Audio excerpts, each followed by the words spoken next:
بشيرا ونذيرا وداعيا إلى الله بإذنه وسراجا منيرا হে আমার নবী আমি তোমাকে দুনিয়ায় পাঠিয়েছি সাক্ষী দেওয়ার জন্য জান্নাতের সুসংবাদ দেওয়ার জন্য জাহান্নামের আযাবের ভয় দেখানোর জন্য আমার রাস্তায় আমার হুকুমে লোকদেরকে দাওয়াত করার জন্য এবং তুমি উজ্জ্বল প্রদীপ স্বরূপ আল্লাহ তার নবীকে কি বলছে তুমি উজ্জ্বল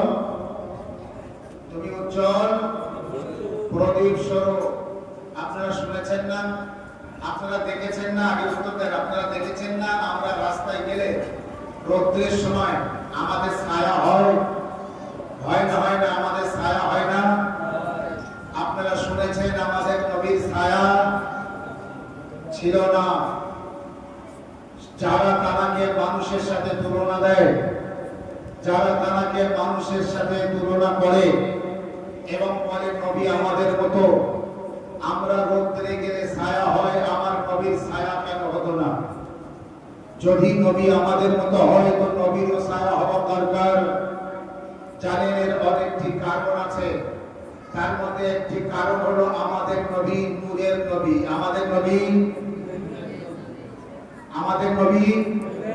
নূরের নবী যারা নবীকে নূরের মানে না তারা নবীর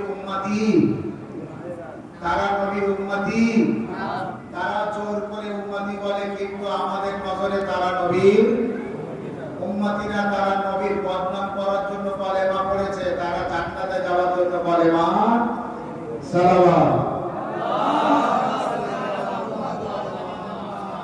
আল্লাহ বলছে যে আমার নবী তুমি উজ্জ্বল প্রদীপ স্বরূপ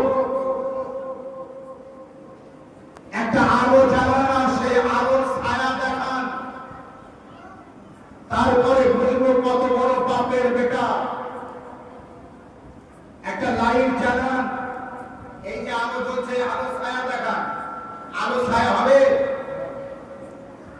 এখানে কিছু একটা থাকবে তার ছায়া পড়বে কিন্তু আলোর ছায়া পড়বে আল্লাহ আমার নবীকে নূরে বলেছে নূরে উজ্জ্বল প্রদীপ আলো আর আলোর কখনো ছায়া হয় না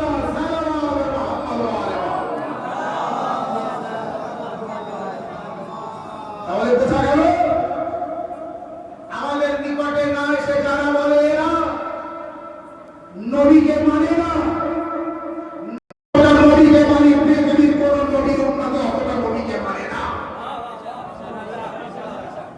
আমরা সারা পৃথিবীর মধ্যে যতটা নবীকে আমরা মানি এতটা নবীকে কেউ মানে না আর যদি মানে তো আসুন সামনাসামনি হয়ে প্রমাণ দেওয়া যাক কে কতটা নবীকে মানে আমরা একটা নামাজ পড়ি তাতে নবীর উপর যতবার দরুদ পড়ি নবীর উম্মতিরা সারা মাসে একবার অতটা দরুদ পড়ে না নবী নবী বললে হবে নবীকে দাগি মানলে এই নবী মানার কোনো মানে হয়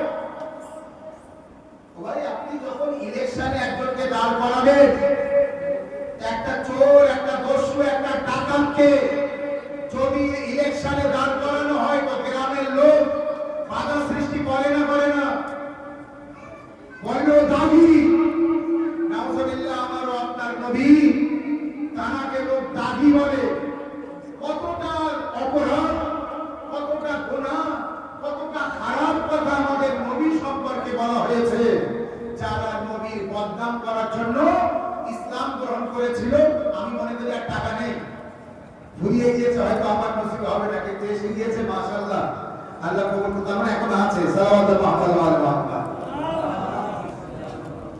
আল্লাহ কবুল করুক যেই দিন যার তরফ থেকে আসুন তো নবীকে এক শ্রেণীর মানুষ বলছে 40 বছর তিনি নবী ছিলেন না 40 বছর বয়সে নবী হয়েছে একটা ভুল কথা আর একটা মানুষ বলছে যে নবী সাধারণ মানুষের মতো না নবী সাধারণ মানুষের মতো না সাধারণ মানুষের ছায়া হয় নবীর ছায়া কয়েকটা কথা বলে শেষ করবো তাড়াতাড়ি শুনবেন সাধারণ মানুষের ছায়া হয় কিন্তু নবীর ছায়া হয় না ইতিহাসে আছে লম্বা লম্বা মানুষ নবীর পাশে আসলে খাটো হয়ে যেত কি জন্য আল্লাহ প্রমাণ করেছে দুনিয়ার কোন মানুষকে আমার নবীর থেকে বড় করব না, দুনিয়ার কোন মানুষ আমার নবীর থেকে লম্বা হবে না, দুনিয়ার কোন মানুষ আমার নবীর সমতুল্য হবে না।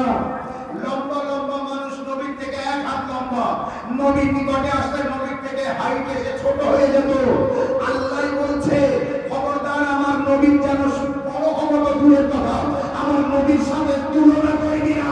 আমি দুনিয়ার কোন মানুষ আমার নবীর সমতুল্য করছি না, আর নবীর উম্মতি হয়ে তোরা বলিস কিভাবে নবী আমার বড় ভাই,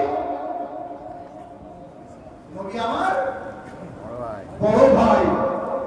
লজ্জা শরম থাকলে এই কথা বলতো না, নবী বড় ভাই। আল্লাহর কসম করে বলছি, নবী যার বড় ভাই সে একবারও বলিনি নবী আমার বড় ভাই। নবী কার বড় ভাই বলতো? মাওলা আলী। মাওলা আলীর নবী, নবী মাওলা আলীর বড় ভাই কিনা? আর মাওলা আলীর বড় ভাই নবী, সেই মাওলা আলী নিজে কোনোদিন বলিনি বড় ভাই, বড় ভাই। মাওলা আলী যখন ডেকেছেন ইয়া রাসূলুল্লাহ, ইয়া নবী আল্লাহ, ইয়া হাবিব আল্লাহ, যে ভাই ভাই সে একবার বলিনি। আর যারা কিচ্ছু হয় না, আড়াই তিনদিন কলেমা পড়েই বলছে নবী আমার বড় ভাই, হয় কিভাবে?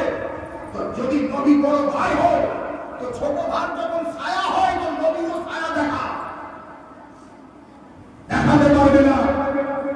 সমস্ত মানুষের শরীরে মাছি মশা বসে, নবীর শরীরে জীবনে একবারও মাছি বসেনি, মশা বসেনি। নবীর সাথে তুলনা করো আবু বকর রাদিয়াল্লাহু তাআলা আনহু, মেয়ে মা আয়েশা রাদিয়াল্লাহু তাআলা আনহা, হযরত উম্মুল মুমিনিন মা আয়েশা বলছেন আমি নবীর জন্য আর আমার জন্য খাদ্য করতাম, আর মনে মনে ভাবতে এটা রাসূলুল্লাহর জন্য, এটা আমার জন্য। বলে আমার খাদ্যে বারবার মাছি বসবে, নবীর খাদ্যে কোনোদিন বসবে না। বলে আমি কখন ভুলিয়ে দিতাম, তো মাছি ভুলে যেত, কিন্তু নবীর খাদ্যে কোনোদিন মাছি বসেনি। যদি বলে সুবহানাল্লাহ, আরেকবার বলে বলো সুবহানাল্লাহ।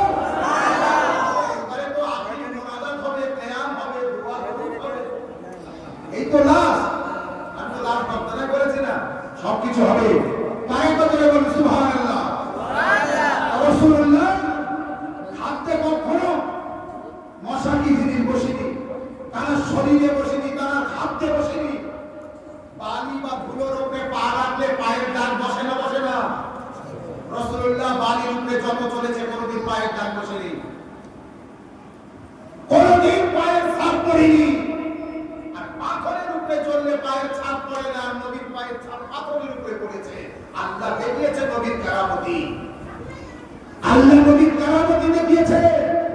আবু জেহেল এসে বলছে ও মুহাম্মদ, তুমি নাকি ইসলামের দাবি করো, নবুয়তের দাবি করছো? বলে হ্যাঁ করছি। তুমি ইসলাম এনেছো? হ্যাঁ এনেছি। তো বলে আমি তো তোমার কালেমা পড়বো না। বলে কেন? বলে তুমি কারামতি দেখাও। বলে কি কারামতি? বলে চাঁদকে তুই টুকরো করো। আল্লাহ নবী বললেন করবো, তাও তুই কালেমা পড়বি না। বলে হ্যাঁ করে দেখা। আল্লাহ নবী ইশারা করলেন, চাঁদ দুটো টুকরো হয়ে গেল। বলে সুবহানাল্লাহ, চাঁদ দুটো টুকরো হয়ে গেল। তারপর আবু জেহেল কালেমা পড়েনি।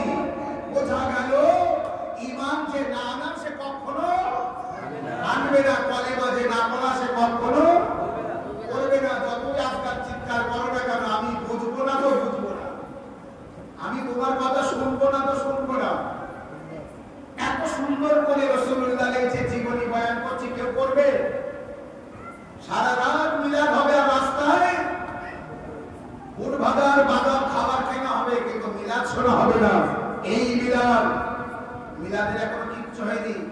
রাসূলুল্লাহ জন্মগ্রহণ করেছেন কোথায়, কবে, কোন দিনে, কোন সময়, মায়ের নাম কি, বাপের নাম কি, জন্মগ্রহণ করার পরে কে কোলে নিলেন, নাম কে রাখলেন, লালন পালন কে করলেন, বড় কিভাবে হলো, বাপ নেই মা নেই, শত্রু বড়, সারা দেশে শত্রুর হাত থেকে হেফাজত কে করলেন, বাঁচালেন কে, আর কিভাবে রাসূলুল্লাহ আস্তে আস্তে বড় হলো, আর 40 বছর বয়সে যে নবুয়তের ঘোষণা করছে, আর সেই সময় আবু জেহেল আবু লাহাব বাধা সৃষ্টি করেছে, তখন কিভাবে ওই বাধাকে দূর করেছে বাপ আর বেটা মিলে। এই সমস্ত আলোচনা করলে বলুন তো আপনি 10-15 মিনিট, 1 ঘন্টা, 2 ঘন্টায় হয়? হওয়া সম্ভব নয়। কথাগুলো শুনে রাখুন, আমার আপনার নবী কবে এসেছে, কার কাছে এসেছে, কোন দিনে এসেছে,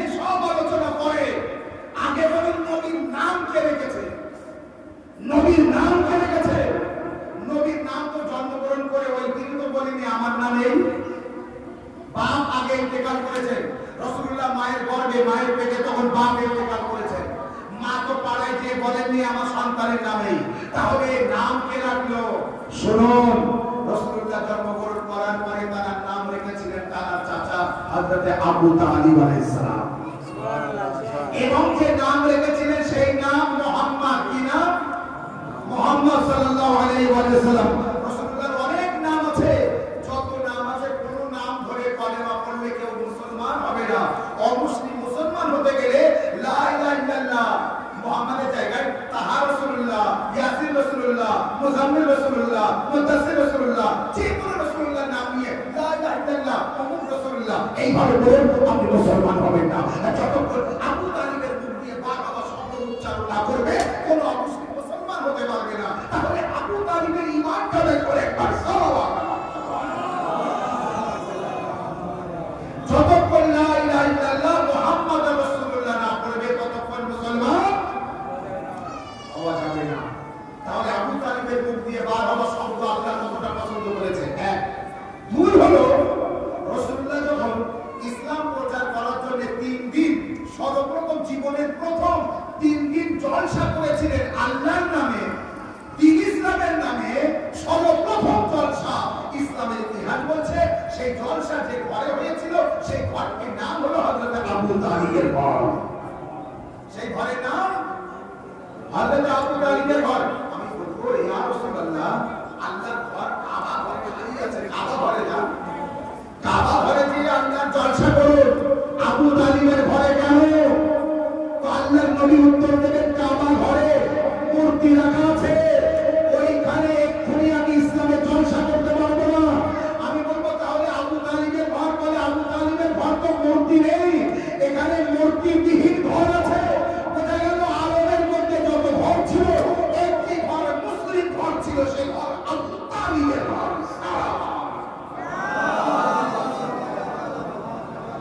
হাশমি খানদান ইসলামের উপরে ছিল। হযরত আবু তালিব আলাইহিস সালাম এইভাবে ইসলাম প্রচার করতে আমার ও আপনার দয়ার নবীর সাহায্য করলেন। তাহলে রাসূলুল্লাহ 63 বছর জিন্দেগি, রাসূলুল্লাহর বয়স কত? 63 বছর জিন্দেগি পেতে জন্ম আর মৃত্যু থেকে সারা দুনিয়ার লোকের কাছে যেতে হবে না। আচ্ছা ভাই বলুন তো, আমি আজকাল মাওলানা আমার জন্ম তারিখ, আমার হিস্ট্রি, আমার ঘটনা জানতে চৈতরের লোকের কাছে জিজ্ঞাসা করবেন না ঘোড়ার বনের লোকের কাছে? বসিরহাটের লোক বলবে না ঘোড়ার বনের লোক বলবে? রাসূলুল্লাহ জীবনী জানতে ঘরের লোক বলবে না সারা আরবের লোক বলবে? ঘরের লোক বলবে। ঘরের লোক কারা বলবে? সাহাবীরা। আচ্ছা বলুন, নবী যেদিন জন্মগ্রহণ করেছিলেন সাহাবী ছিল? সাহাবীর বাপরাও তখন সাহাবী ছিল? কেউ তখন কলেমা পড়েছিল? রাসূলুল্লাহ বিয়ে করেনি, এখন জন্মগ্রহণ করেছে, কোথায় বিয়ে? তার মানে স্ত্রীরাও বলতে পারবে না। বোঝা গেল রাসূলুল্লাহ সম্পূর্ণ জীবনী জানতে দুটো লোককে ছেড়েছেন তো মরেছে। রাসূলুল্লাহ জীবনী জানতে দুটো লোককে ছেড়েছেন তো মরেছেন। দুটো লোক, একটা বাপ আর একটা বেটা। জন্ম থেকে জানতে বাপ আবু তালিবকে ধরতে হবে, আর মৃত্যু পর্যন্ত জানতে ছেলে আলীকে ধরতে হবে। এই বাপ ও বেটাকে ধরে রাখলে আবু তালিবের জিন্দেগি সে চলে যাবে।